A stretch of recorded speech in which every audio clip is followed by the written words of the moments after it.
नमस्कार. क्रिया शरीर अभ्यासक्रम सत्रामध्ये माझ्या सगळ्या प्रिय विद्यार्थी मित्रमैत्रिणींचं स्वागत आहे. क्रिया शरीर अभ्यासक्रम हा क्रिया शरीरच्या अभ्यासासाठी आहे.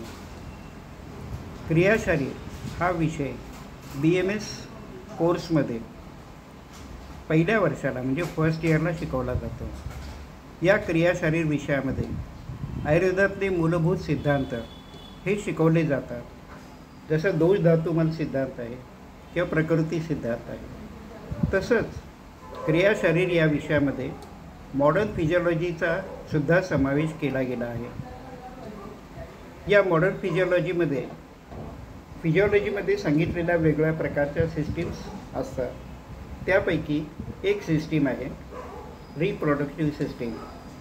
आता ही रिप्रोडक्टिव्ह सिस्टीम ही दोन प्रकारची आहे किंवा दोन शरीरामधला आपल्याला वेगळा अभ्यास करायचा आहे. मेल रिप्रोडक्टिव्ह सिस्टीम आणि फिमेल रिप्रोडक्टिव्ह सिस्टीम. यापैकी फिमेल रिप्रोडक्टिव्ह सिस्टीमचा आज आपण अभ्यास करणार आहोत. तर आपण आपल्या अभ्यासाला सुरुवात करूया.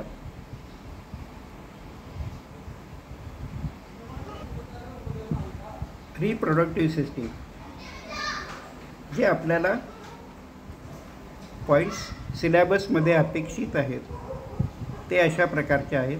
Number 1, description of ovulation. Ovulation म्हणजे स्त्री शरीरामध्ये सेकंडरी ओसाइट हा मॅच्युअर आणि डेव्हलप होत असतो. ज्यावेळेस तो पूर्णपणे डेव्हलप होतो त्यावेळेस तो ओव्हरीजमधून बाहेर पडतो. त्या प्रक्रियेला ओव्हुलेशन असं म्हणत असतात. त्याचा आपल्याला अभ्यास करायचा आहे की त्या काळामध्ये कोणकोणत्या आणि कशा प्रकारच्या क्रिया पार पडतात. दुसरा पॉईंट आहे स्पर्मॅटोजेनेसिस. स्पर्म हा एक गॅमेट किंवा सेक्स सेल आहे जो केवळ पुरुष शरीरामध्ये असतो. तर हा स्पर्म डेव्हलप होण्याच्या आधी त्याच्या अनेक स्टेजेस असतात.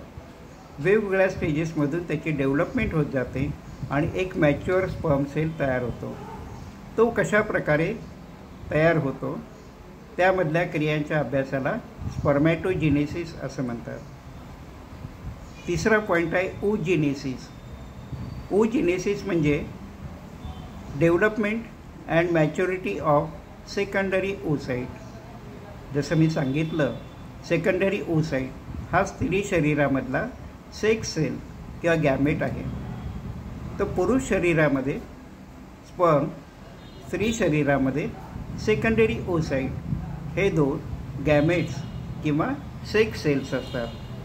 या दोन्ही सेलचं वैशिष्ट्य असं आहे की या दोनही सेलमध्ये प्रत्येकी 23 क्रोमोझोम्स असतात.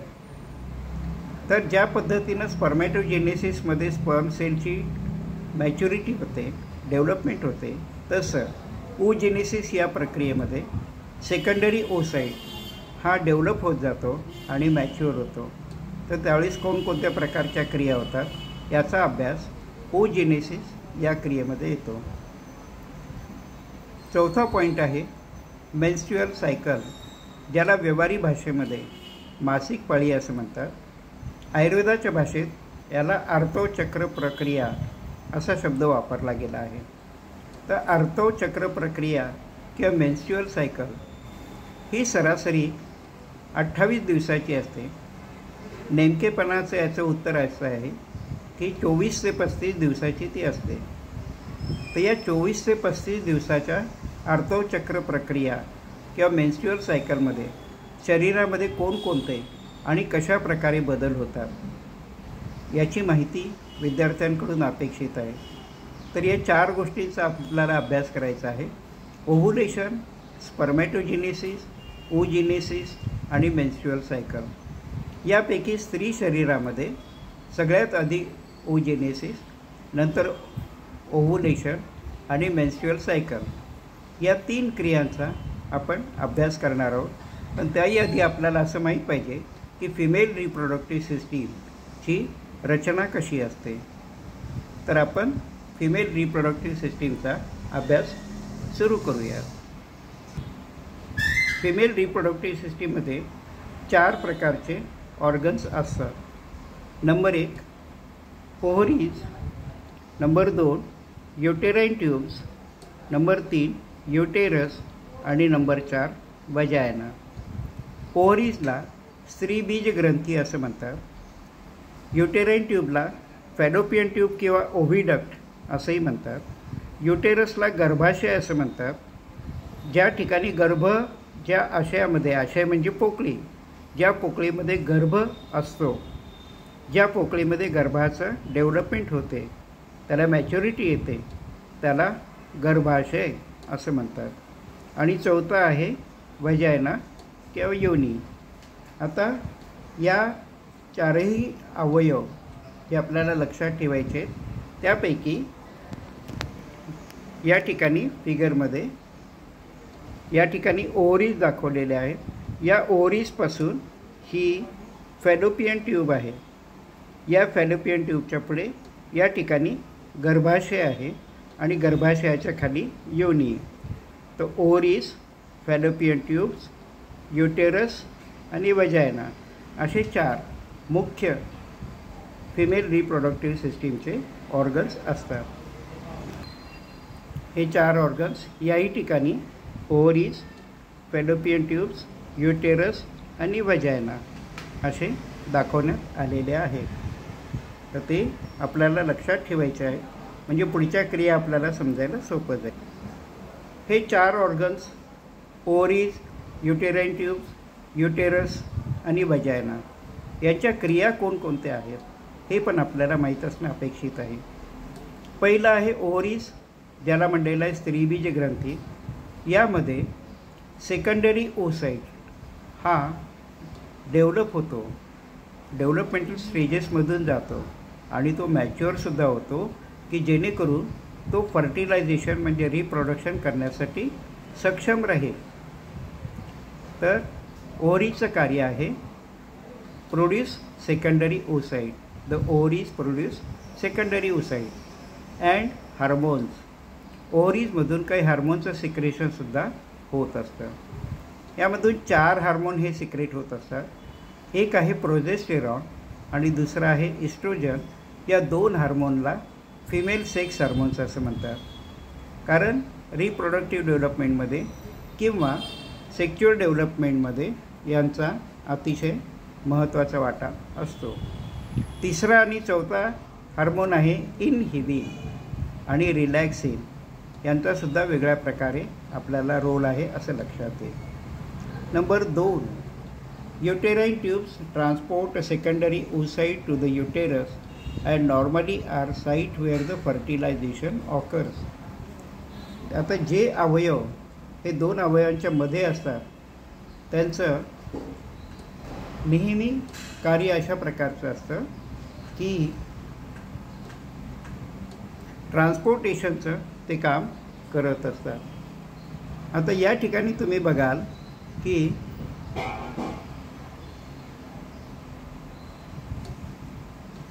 युटेराइन ट्यूब जे आहे हे ओव्हरीज आणि युटेरसच्या मध्ये आहे. त्याच्यामुळं ट्रान्सपोर्टेशन ही याची मुख्य कार्य असतं. आता सेकंडरी oocyte ओव्हरीमध्ये तयार झाल्यानंतर तो इथून बाहेर पडतो, ज्या प्रक्रियेला ओव्हुलेशन असं म्हणतात, आणि तो गर्भाशयात घेऊन जाणं हे फॅलोपियन ट्यूबचं काम आहे. त्याचवेळी हा समजा सेकंडरी oocyte या फॅलोपियन ट्यूबमध्ये राहिला आणि स्त्री पुरुष संबंधामध्ये समजा स्पर्म आतमध्ये आला आणि या फॅलोपियन ट्यूबपर्यंत जाऊन पोचला आणि स्पर्म आणि सेकंडरी oocyte ज्या दोन्हीमध्ये 23 क्रोमोझोम्स असतात आणि ज्याला सेक्स सेल्स असं म्हणतात, त्यांचं युनियन झालं तर त्या ठिकाणी फर्टिलिटी होते, रिप्रोडक्टिव्ह सिस्टीमचा जो मुख्य उद्देश आहे.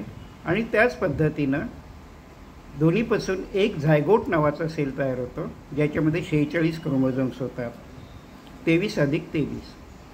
तर हे कारण हे दोन्ही गॅमेट्स आहेत, म्हणजे सेक्स सेल्स आहेत.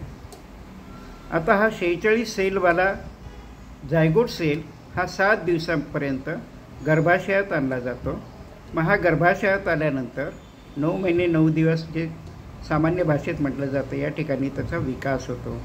ज्यावेळी त्याचा विकास पूर्ण होतो तो खालच्या दिशेनं बाहेर येतो, गर्भोत्पादन क्रियेद्वारे किंवा गर्भनिष्क्रमण क्रिया जे अपानवायूचं कर्म आयुर्वेदात सांगितलेलं आहे त्याच्यातून तो बाहेर येतो.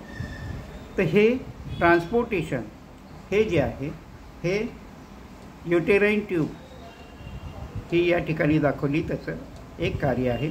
त्याचप्रमाणे या ठिकाणी फर्टिलिटीसुद्धा होते हे आपल्याला लक्षात ठेवायचं आहे. फिमेल रिप्रोडक्टिव्ह सिस्टीममधला हा दुसरा ऑर्गन आहे.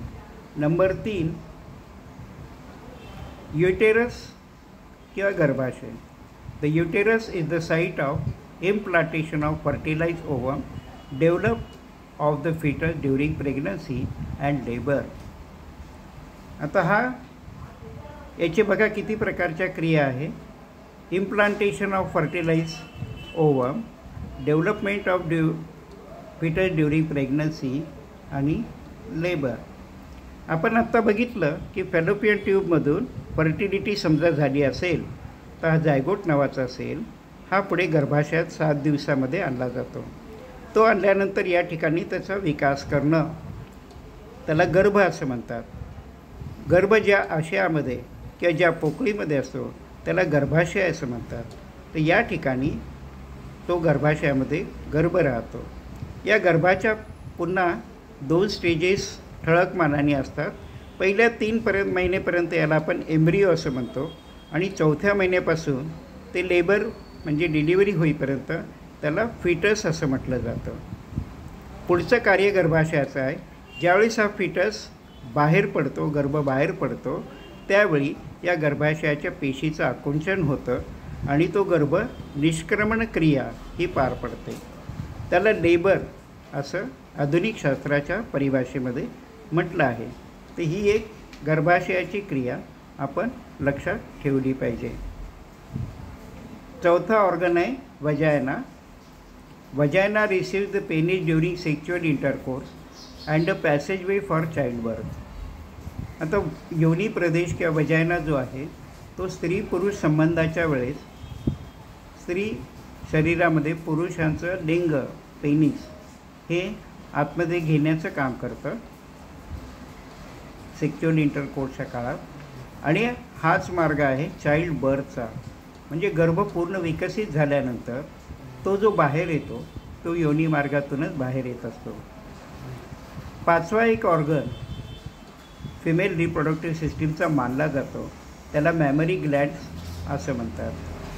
आता हा इंटेग्युमेंटरी सिस्टीमचा पण ऑर्गन आहे ज्याचा संबंध त्वचेशी येतो.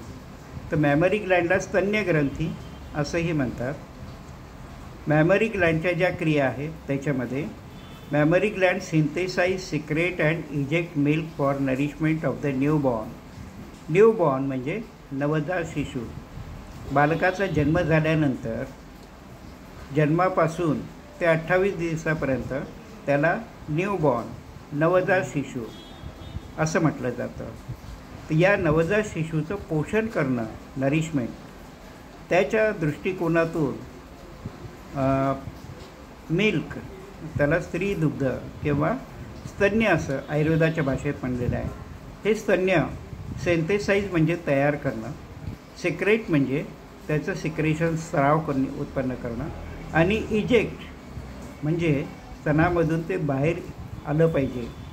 ही क्रिया कशासाठी तर नवजात शिशूच्या पोषणाच्या दृष्टिकोनातून ही केली जाते. तर आपल्याला फिमेल रिप्रोडक्टिव्ह सिस्टीममधील या 5ही ऑर्गन्स आणि त्याचे स्पेसिफिक फंक्शन हे ढोबळ मानानं आपण बघितले. ते आपल्याला लक्षात ठेवणं आवश्यक आहे. याच्या पुढचा भाग आपण बघू. फिमेल रिप्रोडक्टिव्ह सिस्टीममधला पहिला ऑर्गन आहे ओव्हरीज. यांची संख्या 2 असते, एक राईट साईडला आणि एक लेफ्ट साईडला. अशा 2 ओव्हरीज आपल्याला पाहायला मिळतील. या ओव्हरीच्या कोणकोणत्या प्रकारच्या क्रिया आहेत किंवा ओव्हरींचे आपल्याला आवश्यक असे कोणकोणते भाग आहेत हे आपण बघूया. Each ovary consist of following parts. Number 1 germinal epithelium. याला जर्मन स्प्राउट और बड असंही म्हणतात. Is layer of simple epithelium, maybe simple squamous epithelium, or some part consists of simple cuboidal epithelium that cover the surface of the ovary. या ओव्हरीच्या भोवती आवरण करणारा हा भाग आहे जर्मायनल एपिथिलियम. हा कशाचा भाग आहे? It is continuous with the mesothelium of the mesovarium and peritoneum. Peritoneum आणि मेझोवेरियमचा जो भाग आहे मेझोथिलियम याचा भाग म्हणून हा जर्मायनल एपिथिलियम हा कंटिन्यू होत असतो. त्यानंतर जर्मायनल epithelium is inappropriate because the cells of the tissue do not give rise to ova. At one time, people believe that it did. आता ओव्हम जे आहे किंवा सेकंडरी ओसाइटचे प्रायमरी स्टेज ही जर्मायनल एपिथिलियममध्ये तयार होत नाही, पण एकेकाळी असं समजलं जायचं. नंतर असं संशोधनानंतर सिद्ध झालं की तसं काही होत नाही. Cells that produce ova arises from the endoderm, the yolk sac, and migrate to the ovaries during embryonic development. Embryonic development मध्ये सेल्सपासून एंडोडर्म हा yolk सॅकचा भाग असतो त्याच्यापासून हे सेल्स तयार होतात, हे असं नंतर सिद्ध झालेलं आहे. आता ट्युनिका अल्ब्युगिनिया हा दुसरा भाग आहे. Is whitish capsule of the dense irregular connective tissue immediately deep to the germinal epithelium. या जर्मायनल एपिथिलियमच्या खाली ट्युनिका अल्ब्युगिनिया नावाचा भाग असतो. हा डेन्स आणि इरेग्युलर कनेक्टिव्ह टिश्यूपासून तयार झालेला असतो. तो पहिला जर्मायनल एपिथिलियम, मग ट्युनिका अल्ब्युगिनिया. तिसरा आहे ovarian follicles are located in the ovarian cortex and consist of oocytes in the various stages of the development plus cells surrounding them. Ovarian follicle जे असतात हा भाग तिसरा भाग आहे समजू आपण, किंवा एक ओव्हरियन कॉर्टेक्स आणि ओव्हरियन मेड्युलामध्ये आहेत. Ovarian cortex is a region just deep to the tunica albuginea. Tunica अल्ब्युगिनियाच्या खाली ओव्हरियन कॉर्टेक्स असतं, या ठिकाणी ओव्हरियन फॉलिकल असतं, अतिशय महत्त्वाचा भाग आहे. Surrounded by dense irregular connective tissue that contains collagen fibres and fibroblast like cells called stomal cells. तर हे ओव्हरियन फॉलिकल जे असतं त्याच्यामध्ये सेकंडरी ओसाइट असून त्याच्या आजूबाजूला फ्लुइड असतं. हा भाग ओव्हरियन कॉर्टेक्समध्ये असतो. ओव्हरियन मेडुला हा ओव्हरियन कॉर्टेक्सच्या खाली असतो. Ovarian medulla is deep to the ovarian cortex. The border between the cortex and medulla is indistinct, but the medulla consists of more loosely arranged connective tissue and contains blood vessels, lymphatic vessels, and nerves. तो ovarian medulla जो आहे ovarian कॉर्टेक्सच्या खाली असतो. आता cortex आणि medulla यांच्यामधली boundary line ही ठरवता येत नाही आहे, पण याच्यामध्ये कनेक्टिव्ह टिश्यू असतो. याच्याशिवाय ब्लड वेसल्स, लिम्फॅटिक वेसल्स आणि नर्व्ह या सगळ्या या ओव्हरियन मेडुलामध्ये असतात. तर पहिला भाग जर्मायनल एपिथिलियम, दुसरा ट्युनिका अल्ब्युगिनिया, तिसरा ओव्हरियन कॉर्टेक्स आणि चौथा ओव्हरियन मेडुला. याच्यामधला पाचवा भाग जो आहे तो ओव्हरियन फॉलिकल्स, त्याला फॉलिक्युलस्टाईल बॅग असं म्हणतात. हे जे आहे तो ovarian cortex located in the ovarian cortex and consists of oocyte in the various stage of development plus cells surrounding them. आता ओव्हरियन फॉलिकल जे असतात हे म्हणजे बेसिकली वेगवेगळ्या स्टेजेसमध्ये असणारा ओसाइट आणि त्याच्याभोवती द्रव पदार्थ असं म्हणून ते ओव्हरियन फॉलिकल तयार होतं. मध्ये सेल वेगळा आणि बाजूला ओव्हरियन फॉलिकल. याच्यामध्ये सेकंडरी ओसाइटच्या वेगवेगळ्या प्रकारच्या ज्या डेव्हलपमेंट असतात त्या डेव्हलपमेंट स्टेजमधला ओसाइट हा त्या ठिकाणी असतो आणि त्याच्याभोवती फॉलिक्युलर सेल. पुढे when the surrounding cells form a single layer they called follicular cells. Later on development, when they form a several layers they are referred to as granulosa cells. आता एखादा secondary oocyte various स्टेजमध्ये असेल तर त्याच्याभोवती समजा single layer असेल सेलचा तर त्याला follicular cells म्हणतात. ज्यावेळेस हा सिंगल सेल डेव्हलप होत अनेक सेल्सचे लेयर तयार होतात, त्याला ग्रॅन्युलोजर सेल्स असं म्हणतात. The surrounding cells nourish the development of oocyte and begin to secrete oestrogen as follicle grow larger. तर हे बाहेरचे जे सेल असतात, जे डेव्हलपिंग oocyteच्या बाहेर असतात, एक लेअरमध्ये किंवा अनेक लेअरमध्ये, या सेल्समधून मग फॉलिक्युलर सेल असेल किंवा ग्रॅन्युलोजर सेल्स असतील, त्यामधून इस्ट्रोजन नावाचा हार्मोन हा तयार होत असतो. तर हे झालं 5वा भाग ओव्हरियन फॉलिकल. 6वा भाग आहे मॅच्युअर फॉलिकल्स, याला ग्राफियन फॉलिकल्स असं म्हणतात. Mature follicle or graphian follicle is a large fluid filled follicle that is ready to rupture and expel its secondary oocyte, a process known as ovulation. हा जो Graafian follicle आहे हा secondary oocyteची development करत असतो. ज्यावेळेस तो मॅच्युअर होतो आणि रेडी फॉर द फर्टिलायझेशन अशा अवस्थेत होतो, त्यावेळेस तो फॉलिकलचं जे आवरण असतं त्याला फोडून बाहेर पडतो, त्याला रप्चर करून बाहेर पडतो आणि त्याच्यामधून सेकंडरी oocyte हा बाहेर पडतो. या प्रक्रियेला ओव्हुलेशन असं म्हटलेलं आहे. तर सगळ्यात थोडक्यामध्ये ओव्हुलेशन काय आपल्याला समजून घ्यायचं आहे. तर ओव्हुलेशन हे जे आहे हे मॅच्युअर फॉलिकल, ज्यामध्ये सेकंडरी oocyte असतात आणि त्याच्याभोवती आवरण असतं फॉलिक्युलर सेलचं, ज्यावेळेस हा सेकंडरी oocyte फुल्ली डेव्हलप होतो, त्यामधून सेकंडरी oocyte हा फॉलिकलला रप्चर करून बाहेर पडतो. या प्रक्रियेला ओव्हुलेशन असं म्हणतात. फिमेल रिप्रोडक्टिव्ह सिस्टीममध्ये हा अतिशय महत्त्वाचा भाग आहे. एकदा त्याच्यामधून तो बाहेर पडला की 7वा भाग आहे कॉर्पस ल्युटियम, याला येलो बॉडी असं म्हणतात. आता यामध्ये उरलेला भाग जो आहे म्हणजे ग्राफियन फॉलिकलमधून सेकंडरी oocyte गेला, उरलेला भागाला म्हणायचं कॉर्पस ल्युटियम किंवा येलो बॉडी. तर मॅच्युअर फॉलिकल किंवा ग्राफियन फॉलिकलमधून सेकंडरी oocyte ओव्हुलेशन नावाच्या प्रक्रियेमधनं बाहेर पडल्यानंतर कॉर्पस ल्युटियम शिल्लक राहतं. Contains the remnant of mature follicles after ovulation.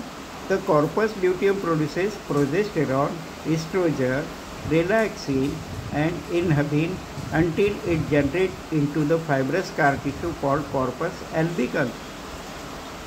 आता ह्या कॉर्पस ल्युटियममध्ये सेकंडरी oocyte नाही आहे, मग त्या ठिकाणी काय राहिलेलं आहे तर फॉलिक्युलर सेल्स राहिलेले आहेत. इथला सेकंडरी oocyte ओव्हुलेशन नावाच्या प्रक्रियेनं निघून गेलेला आहे.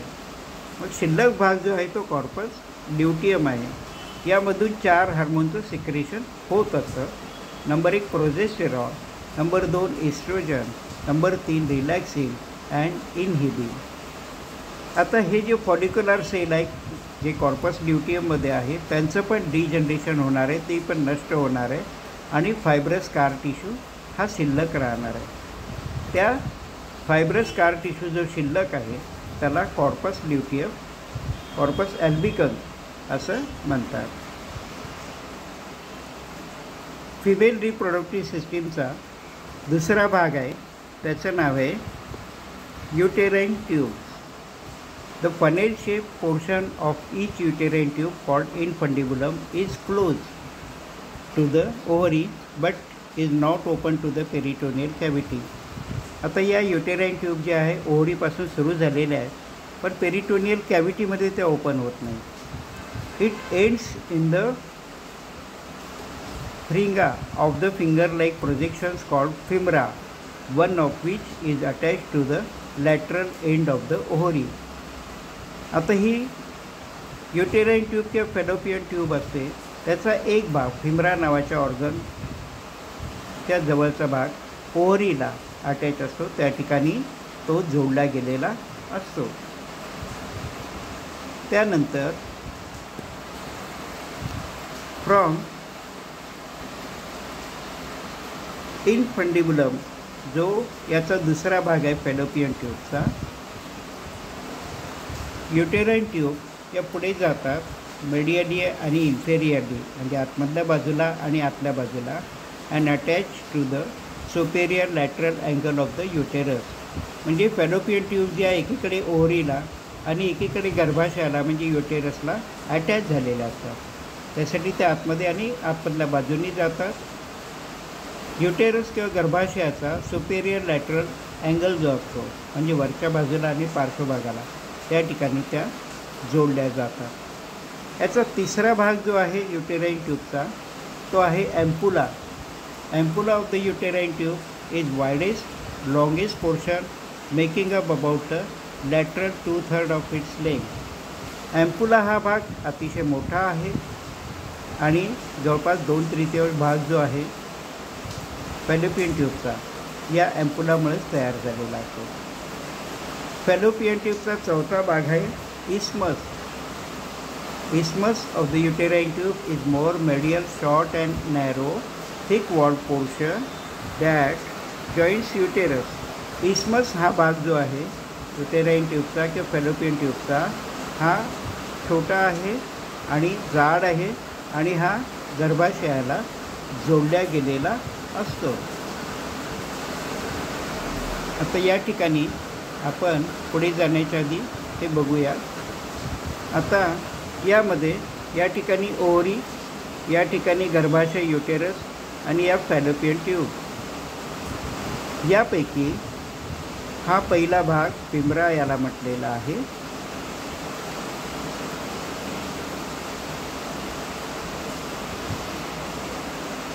या ठिकाणी पहिला भाग फिंगर लाईक प्रोजेक्शन जे असतात त्याला पिंबरा असं म्हणतात. नंतर इनफंडिबुलम इथून सुरू होतो. नंतर ॲम्पुला हा सगळ्यात लांब भाग आहे आणि इस्मस हा परत निमुळता झालेला आहे, छोटा झालेला आहे. या ठिकाणी डायमीटर थोडं जास्त आहे, या ठिकाणी डायमीटर थोडंसं कमी आहे. आणि हा फॅलोपियन ट्यूब जो ओव्हरीपासून सुरू झालेला आहे फिंबरापासून तो इनफंडिबुलम, ॲम्पुला आणि इस्मस नावाच्या भागाने गर्भाशयाला जोडला गेलेला आहे, युटेरसला जोडल्या गेलेला आहे. या ठिकाणी हे आपण आता बघितलं. ही झाली फॅलोपियन ट्यूबची स्थूल रचना, क्रॉस ॲनाटॉमी. याची सूक्ष्म रचना म्हणजे हिस्टॉलॉजिकल आपण समजा बघितलं तर त्याच्यामधले लेयर्सचा आपल्याला अभ्यास करावा लागेल. Histologically uterine tubes are composed of 3 layers, mucosa, muscularis and serosa. या फॅलोपियन ट्यूबचे हिस्टॉलॉजिकली 3 आवरणं तयार होतात. सगळ्यात आतमध्ये म्युकोसा, त्यानंतर मस्क्युलरिस आणि त्याच्या आतमध्ये असणारा सिरोसा. यापैकी सगळ्यात आतमध्ये असणारा म्युकोसा जो आहे, mucosa consist of epithelium and lamina propria. आता सगळीकडे जशी लॅमिना प्रोप्रियाची रचना आहे त्या पद्धतीनं हा एरोलार कनेक्टिव्ह टिश्यूपासून तयार झालेला आहे. यापैकी एपिथिलियम जो म्युकस ऑफ एक भाग आहे contains ciliated simple columnar cells which functions as ciliary conveyor built to help move fertilized ovum or a secondary oocyte within the tube toward the uterus, and non-ciliated cell called PEG cells which have microvilli secrete a fluid that provide nutrition to the ovum. याच्यात सगळ्यात आतमधला भाग जो आहे म्युकोसा त्याचा आपण अभ्यास केला तर आपण असं बघितलं की त्याच्यामध्ये एपिथिलियम आणि लॅमिना प्रोप्रिया असतात. यापैकी आपण एपिथिलियमचा विचार केला तर याच्यामध्ये सिलिएटेड सेल्स पण असतात. सिंपल कॉलमनार सेल्स हे 2 प्रकारचे असतात, सिलिएटेड आणि नॉन सिलिएटेड. यापैकी सिलिएटेड पार्ट जो आहे तो एखाद्या सूक्ष्मरचना हे पुढे ढकलण्याचं काम करतो. आता या ठिकाणी फर्टिलाइज ओवम किंवा सेकंडरी ओसाइट 2 पैकी 1 या रचना गर्भाशयाकडे ढकलण्याचं काम हा एपिथिलियम करत असतो. त्यासाठी त्याला सिलिया जोडलेल्या असतात. त्या सिलियांच्या मदतीनं तो पुढे पुढे फेकत जातो गर्भाशयाकडे.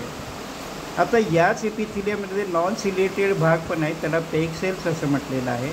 या पेग सेल्समध्ये मायक्रोविलाय आहेत, त्याच्यामधून काही सिक्रेशन बाहेर पडतं.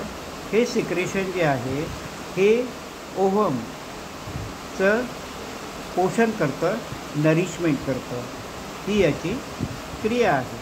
तर सूक्ष्मरश्मीमधला म्युकोसा. आता मधला स्तर जो आहे, मिडल लेअर ज्याला म्हटलेला आहे, तो मस्क्युलर लेअर आहे किंवा त्याला मस्क्युलरिस असं आपण म्हणतो. The middle layer, the muscularis, is composed of a inner thick circular ring of smooth muscle and an outer thin region of longitudinal smooth muscle. या मिडल लेअरमधला आतमधला भाग जो आहे स्मूथ मसलचा आहे, म्हणजे ज्याचा कंट्रोल ॲटोनॉमिक नर्वस सिस्टीमकडे आहे. दुसरा जो आहे हा सुद्धा स्मूथ मसलचा आहे, त्याचा हा लॉन्जिट्युडिनल लेअरपासून तयार झालेला आहे, आतमधला सर्क्युलर रिंगपासून तयार झालेला आहे. आता मसल्स म्हटल्यानंतर कॉन्ट्रॅक्शन हे त्याचं मुख्य कार्य असतं. तर या ठिकाणी peristaltic contractions of muscularis, the ciliary action of the mucosa help move secondary oocyte or fertilise ovum toward the uterus.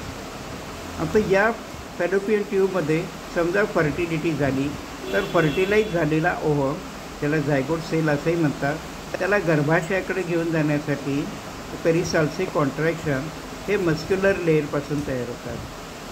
जर हा तयार झाला नाही तर सेकंडरी ओसाइटला गर्भाशयाकडे घेऊन जाण्याचं काम हा पेरिसाल्टिक कॉन्ट्रॅक्शनमुळं होत असतं. पेरिसाल्टिक कॉन्ट्रॅक्शन हे मस्क्युलरिसचं वैशिष्ट्य आहे. तिसरा भाग जो आहे outer layer of the uterine tube, की सिरोसा, त्याला सिरोसा असं म्हणतात, हा जो आहे गर्भाशयाला बांधण्याचं काम करत असतो.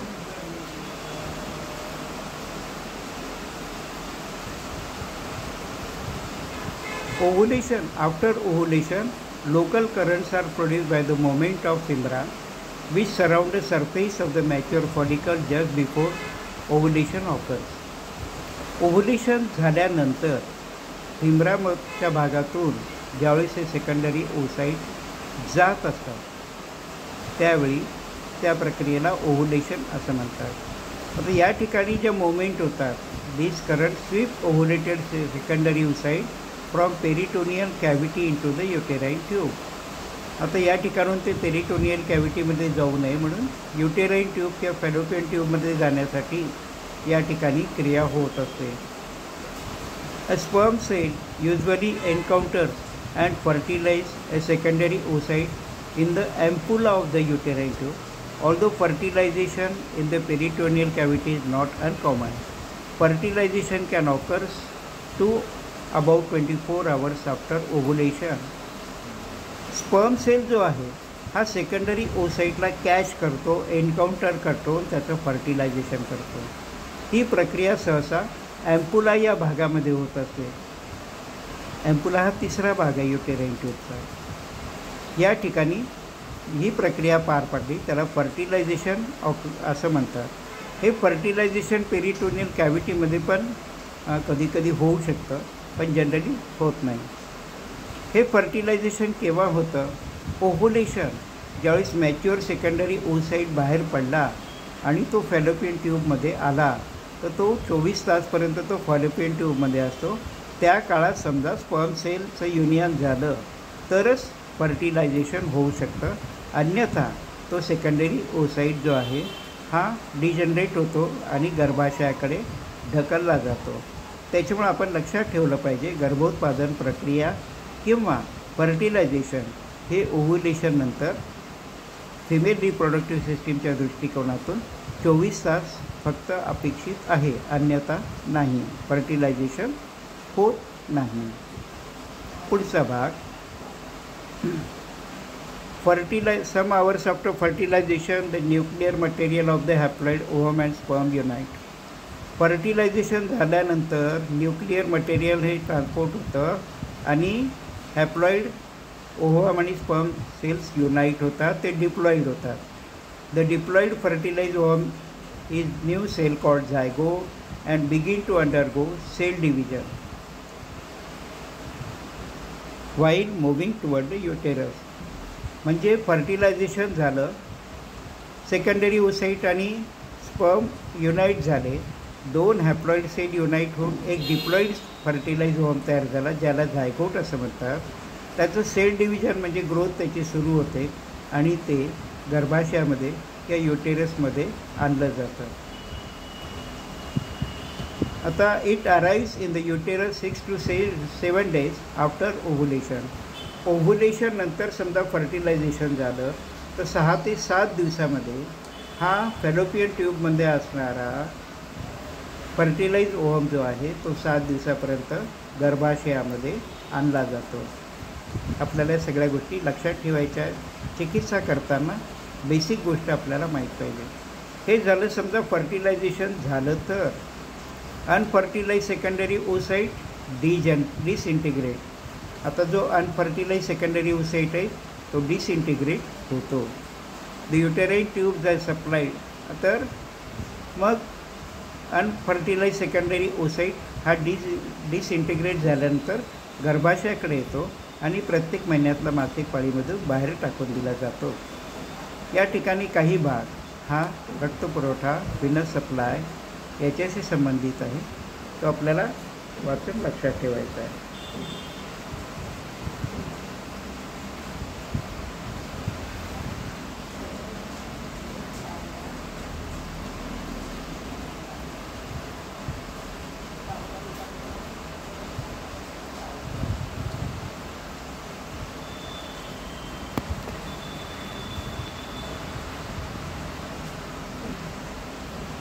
तिसरा भाग फिमेल रिप्रोडक्टिव्ह सिस्टीमचा आहे, त्याला म्हणलेला आहे युटेरस किंवा गर्भाशय.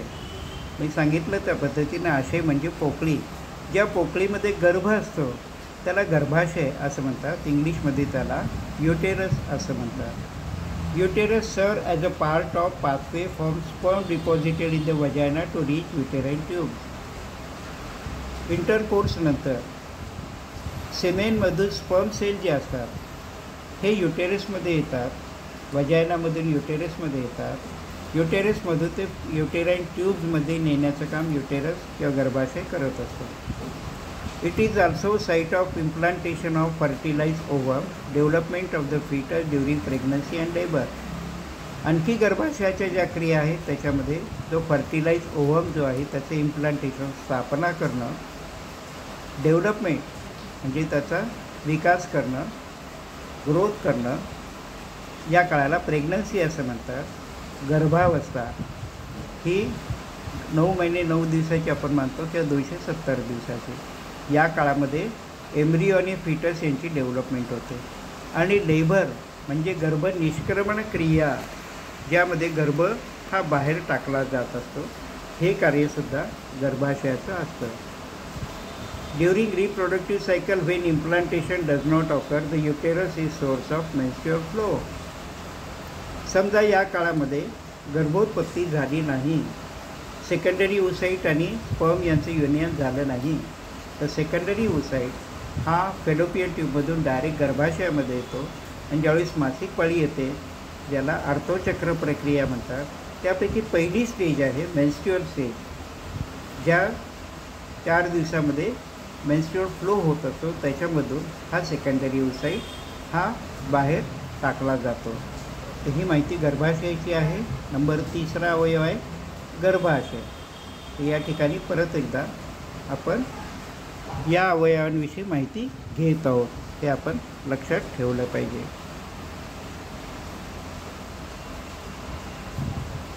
याची रचना situated between urinary bladder and the rectum. Uterus is the size and shape of an inverted pear. In females who have never been pregnant, it is about 7.75 centimeters long, 5 centimeters wide and 2.5 centimeters thick. गर्भाशयाची लांबी रुंदी जाडी जी आहे ती 7.5 centimetre गुणिले 5 centimetre गुणिले 2.5 centimetre ही असते. याचा आकार कसा असतो? Uterus is larger in females who have recently been pregnant. एखादी स्त्री नुकतीच गर्भिणी झालेली आहे, तिच्यामध्ये तिचा आकार जास्त असतो. आणि स्मॉल ॲट्रोफिड नष्ट झालेला जवळपास सेल्स असतात, ज्यावेळेस हार्मोन लेवल हे कमी होतात. आणि ही प्रक्रिया जी आहे ही मेनोपॉजच्या काळामध्ये होत असते. तर वेगवेगळे आकार गर्भाशयाचे आपल्या लक्षात ठेवायचा. मोठा आकार गर्भावस्थेमध्ये आणि सगळ्यात छोटा आकार मेनोपॉजनंतर. आता या गर्भाशयाचे सब डिव्हिजन जे आहे त्यामध्ये anatomical subdivisions of uterus include following. Number 1 is fundus, a dome shaped portion superior to the uterine tube called the fundus. Number 2 is body, a tapering central portion called body. And number 3 is cervix, an inferior narrow portion called the cervix that opens into the vagina. या ठिकाणी आपण बघू शकतो funds of the uterus हा वरचा भाग, body of the uterus हा मधला भाग जो नॅरो झालेला आहे आणि सगळ्यात खाली सर्विक्स. फंडस, बॉडी, सर्विक्स असे युटेरसचे 3 भाग असतात. क्रॉस ॲनेटॉमीमध्ये आपण हे लक्षात ठेवलं पाहिजे. Fundus, body, cervix. आता याचे आणखी काही सब पार्ट्ससुद्धा असतात जे आपल्याला लक्षात ठेवायला पाहिजे.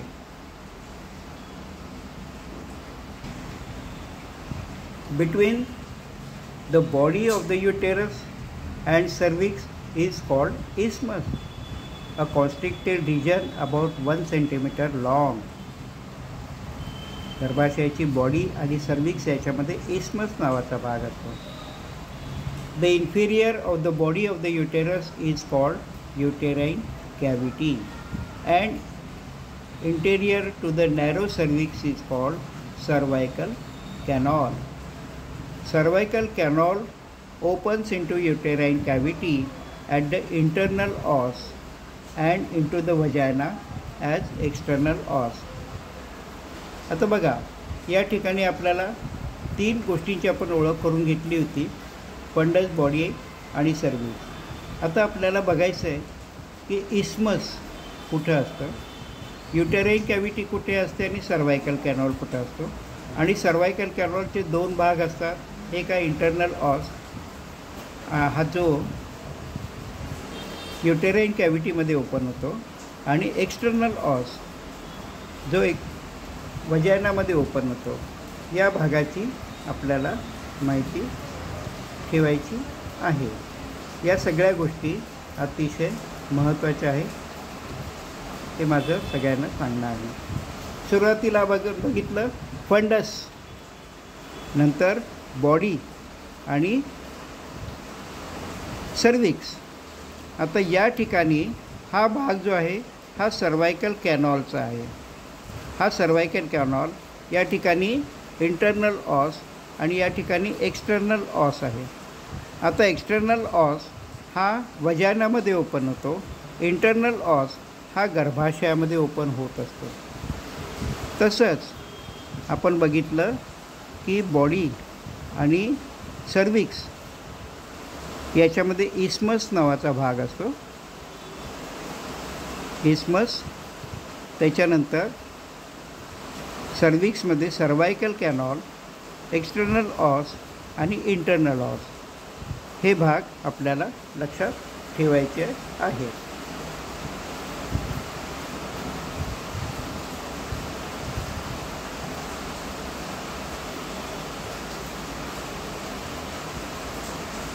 Normally the body of the uterus projects anteriorly and superiorly over the urinary bladder in a position called anteflexion. आता युटेरसचा भाग जो आहे बॉडी हा जो आहे युरिनरी ब्लॅडरच्या पुढच्या भागामध्ये आणि वरच्या भागामध्ये असतो. The cervix project inferiorly and posteriorly and enter the anterior wall of the vagina nearly right angle. सर्व्हिक्सचा जो भाग आहे सर्वायकल कॅनॉल हा वजायनामध्ये ओपन होत असतो आणि काही लिगामेंटनी या गोष्टी बांधल्या गेलेल्या असतात. हे लिगामेंट गर्भाशयाला उदर पोकळीमध्ये प्राकृत अवस्थेमध्ये बांधण्याचं काम करतात. आत्तापर्यंत आपण गर्भाशयाची स्थूल रचना, ग्रॉस ॲनाटॉमी बघितली. याची सूक्ष्म रचना आपण समजा बघितली म्हणजे आपल्या आवरणांचा अभ्यास, त्याला हिस्टॉलॉजिकल स्टडी असं आपण म्हणू शकतो. Histologically uterus consist of 3 layers of the tissue: perimetrium, myometrium and endometrium. याचे 3 आवरणं असतात. बाहेरच्या बाजूला पेरीमेट्रियम, मधल्या भागात मायोमेट्रियम आणि सगळ्यात आतमध्ये endometrium. The outer layer perimetrium or serosine part of the peritoneum. It is composed of simple squamous epithelium and thin layer of areolar connective tissue. बाहेरचा भाग जो आहे त्याला पेरीमेट्रियम असं म्हणतात आणि हा पेरीमेटोनियमचा भाग आहे. हा जो पेरिटोनियम भाग आहे तुम्हाला माहिती आहे सगळ्याच ठिकाणी सिंपल स्क्वॅमस एपिथिलियम आणि ॲरोलार कनेक्टिव्ह टिश्यूनी तयार झालेला असतो. पार्श्वभागामध्ये laterally it becomes broad ligament, anteriorly covers urinary bladder and forms a shallow pouch, vesicoterine pouch, between the urinary bladder and uterus. Laterally, posteriorly it covers the rectum and forms a deep pouch between the uterus and rectum. Recto-uterine pouch or pouch of Douglas, a most inferior point in the peritoneal cavity. हे outer layer बद्दल झालं. The middle layer of the uterus, myometrium, consists of 3 layers of smooth muscle fibers that are thickest in the fundus and thinnest in the cervix. मधला स्तर जो आहे तो नेहमीप्रमाणे इतर आवरणांच्या रचनेप्रमाणे ज्याला मायोमेट्रियम असं म्हटलेलं आहे, हा मसल लेअरचा आहे. हा स्मूथ मसल्सपासून तयार झालेला आहे.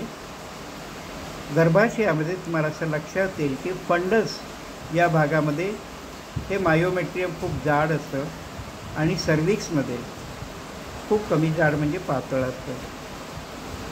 Thicker mid layer is circular and outer layers are longitudinal or oblique. जे जाडसर लेअर आहेत त्याच्यामध्ये सर्क्युलर मसल फायबर्स असतात आणि बाह्य भागामध्ये आणि आतमधल्या भागामध्ये लॉन्जिट्युडनल किंवा ऑब्लिक लेअर असतात.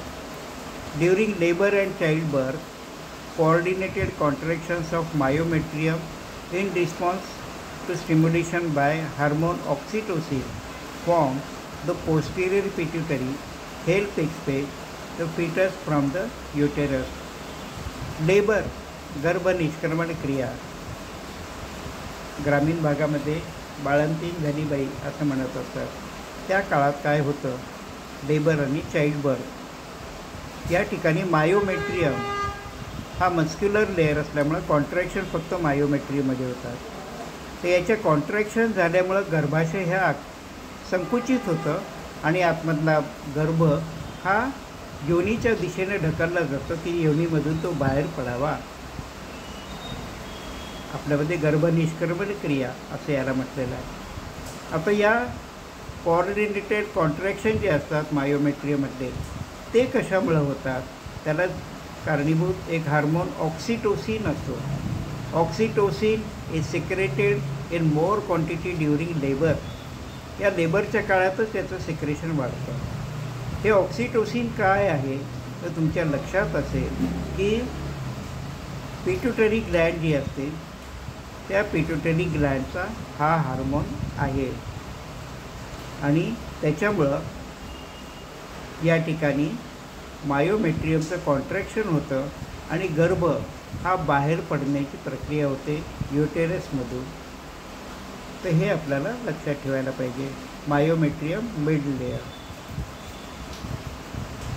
इनर लेअर, आतमधलं आवरण कसं असतं.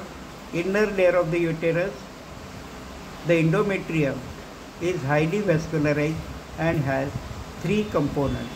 आतमधला जो असतो लेअर एंडोमेट्रियम त्याच्यामध्ये व्हॅस्क्युलराइज असतं म्हणजे ब्लड वेसल्स खूप मोठ्या प्रमाणात असतात. त्याचे 3 कंपोनंट असतात. Number 1, the innermost layer composed of simple columnar epithelium. Ciliated and secretory cells आणि हे ल्युमेनमध्ये असतात. Number 2, underlying endometrial stroma is very thick region of lamina propria. हा दुसरा भाग. तिसरा भाग जो आहे endometrial glands help develop as invagination of luminal epithelium and extend almost to the myometrium. The endometrium is divided into 2 layers. याच्यामध्ये 3 विशेष प्रकारच्या रचना आपल्याला पाहायला मिळतात, पण रचनात्मकदृष्ट्या या एंडोमेट्रियमचे 2 ठळक लेयर्स हे आपल्याला लक्षात ठेवायला पाहिजे.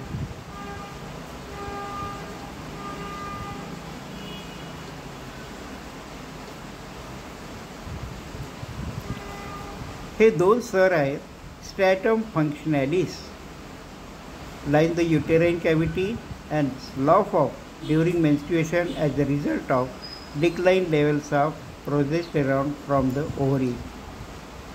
बाहेरचा भाग जो असतो त्याला स्ट्रॅटम फंक्शनॅलिस असं म्हणतात. हा पूर्णच्या पूर्ण आवरण, पूर्णच्या पूर्ण स्तर जो गर्भाशयामध्ये असतो तो मेन्स्ट्रुएशन आर्थोचक्र प्रक्रिया किंवा मेन्स्ट्रुअल सायकलमधली पहिली अवस्था 4 दिवसाची जी असते, ज्याला मासिक पाळी असं म्हटलं जातं, त्या अवस्थेमध्ये हा पूर्णच्या पूर्ण स्तर हा बाहेर टाकून दिला जातो. हा का बाहेर टाकून दिला जातो?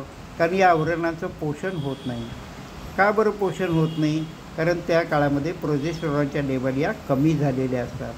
तर ही अतिशय महत्त्वाची गोष्ट आपण लक्षात ठेवली पाहिजे.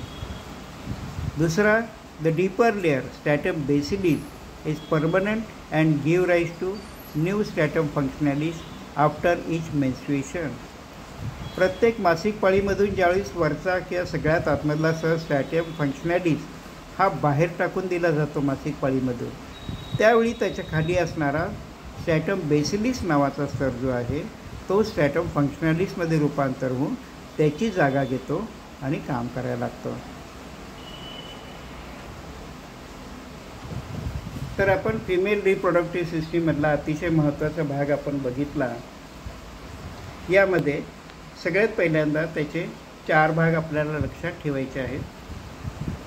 ओव्हरीज, फॅलोपियन ट्यूब्स, युटेरस आणि वजायना. त्यापैकी या लेक्चरमध्ये आपण पहिले 3 भाग ओव्हरीज, त्यानंतर दुसरा भाग फॅलोपियन ट्यूब आणि तिसरा भाग युटेरस किंवा गर्भाशय याचा आपण अभ्यास केला. पुढच्या लेक्चरमध्ये आपण ओजेनेसिस कसं होतं याचा आपण अभ्यास करू. मला खात्री आहे माझ्याकडून मी प्रयत्न केला की विषय सोपा करून विद्यार्थ्यांपर्यंत मांडावा. आणि या व्हिडिओ स्टडीचा असा एक फायदा होत असतो की तुम्ही वारंवार ऐकू शकता आणि वारंवार ऐकूनसुद्धा आपण जो अभ्यास करतो तो अधिक चांगला होऊ शकतो. तर याचा तुम्हाला सगळ्यांना उपयोग होईल अशी माझी खात्री आहे. तर सगळ्यांनी ज्यांनी हे चॅनल सबस्क्राईब केलं नसेल त्यांनी करावं असे मी सजेशन तुम्हाला देईन. आणि पुढच्या भागासाठी मी तुम्हाला सूचना करेन की आपण ओजेनेसिस या प्रक्रियेचा अभ्यास कसा करणार आहोत. आपल्या प्रतिक्रिया जरूर कळवा. Thank you very much. नमस्कार.